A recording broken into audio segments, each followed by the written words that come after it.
हम है red network, हम करते हैं जन की बात। नमस्कार, मैं हूं योगेश चक्रवर्ती और आप देख रहे हैं रेड नेटवर्क। क्या आपने कभी ऐसा सुना है कि किसी राज्य का अधिकारी उस विभाग के मंत्री से भी अधिक ताकतवर है? उस विभाग का अधिकारी अपने विभाग के मंत्री की बात नहीं सुनता हो?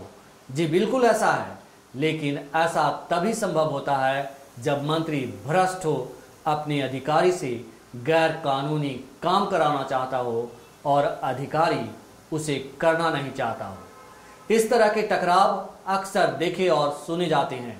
बिहार के स्वास्थ्य विभाग के ताजा हालात ऐसा ही कुछ बयां कर रहे हैं। सोमवार यानी 27 जुलाई को स्वास्थ्य विभाग के प्रधान सचिव उदय सिंह कुमावत को स्वास्थ्य विभाग से छुट्टी कर दी गई। कोरोना के गंभीर संकट के बीच सरकार के इस तरह के फैसले हैरान करने वाले हैं, लेकिन ये पहली बार नहीं हुआ। अभी तकरीबन 2 महीने पहले ही स्वास्थ्य विभाग के प्रधान सचिव संजय कुमार की भी रातों रात विदाई कर दी गई थी। कभी सोचा है आपने इसकी वजह क्या है? नहीं ना?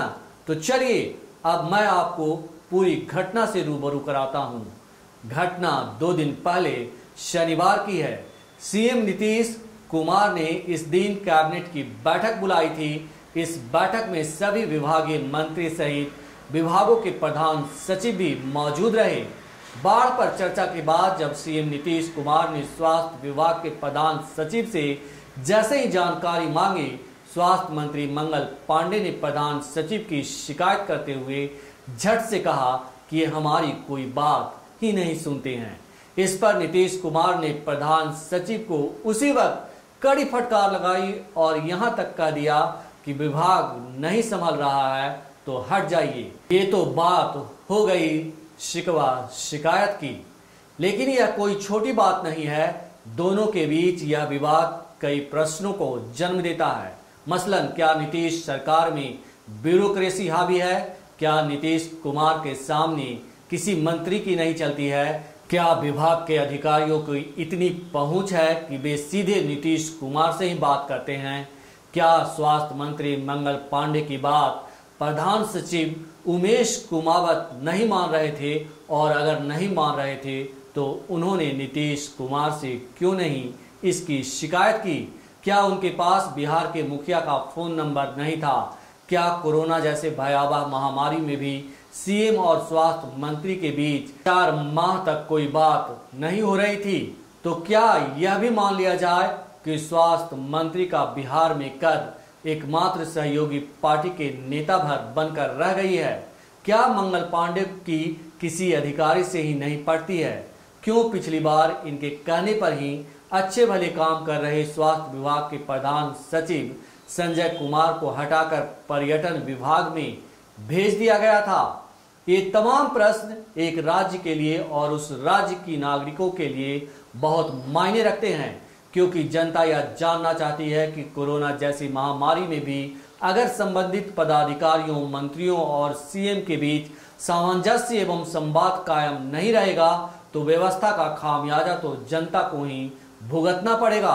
अगर हमारे द्वारा उठाए गए प्रश्नों में सच्चाई है तो फिर यह अपने आप में सरकार और व्यवस्था पर बहुत बड़ा सवाल है, क्योंकि जिस तरह से बिहार की इस कोरोना महामारी में चिकित्सा सेवा की भयावह स्थिति है वह लोगों के लिए डरावनी है, सहमा देने वाली है। एक बात और यहाँ गौर करने वाली है कि हमेशा से नीतीश कुमार के कार्य करने की शैली में और लालू प्रसाद यादव के कार्य करने की शैली में अंतर रहा है। दोनों के कार्य करने की चर्चा हमेशा लोगों के बीच रहती है। नीतीश कुमार पर अक्सर यह आरोप लगता है कि वे ब्यूरोक्रेसी से शासन चलाते हैं, अधिकारियों को खुलकर छूट देते हैं और जनप्रतिनिधियों की नहीं चलती है, जबकि लालू प्रसाद के राज्य में जनप्रतिनिधियों की खूब चलती थी। अगर कोई विभागीय सचिव मंत्री की ही नहीं सुनता था तो वे सीधे उसे अपने आवास पर दोनों को सामने बुलाते थे।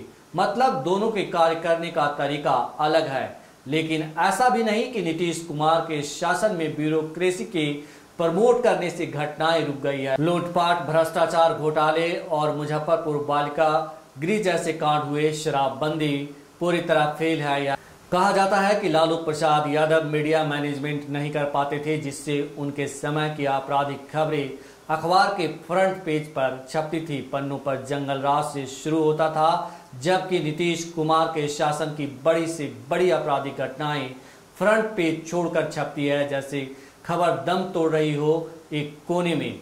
इलेक्ट्रॉनिक मीडिया का भी यही हाल है। खैर, बात चाहे जो भी हो, लेकिन व्यवस्था और सुविधाओं में सुधार के लिए सभी का आपसी सामंजस्य जरूरी है, जिसकी नीतीश सरकार में अभी घोर कमी दिखाई दे रही है। स्वास्थ्य से जुड़े उपकरणों की भारी कमी है। मरीजों के परिजन स्वास्थ्य व्यवस्था की कमी से अपनी जान गंवा रहे हैं।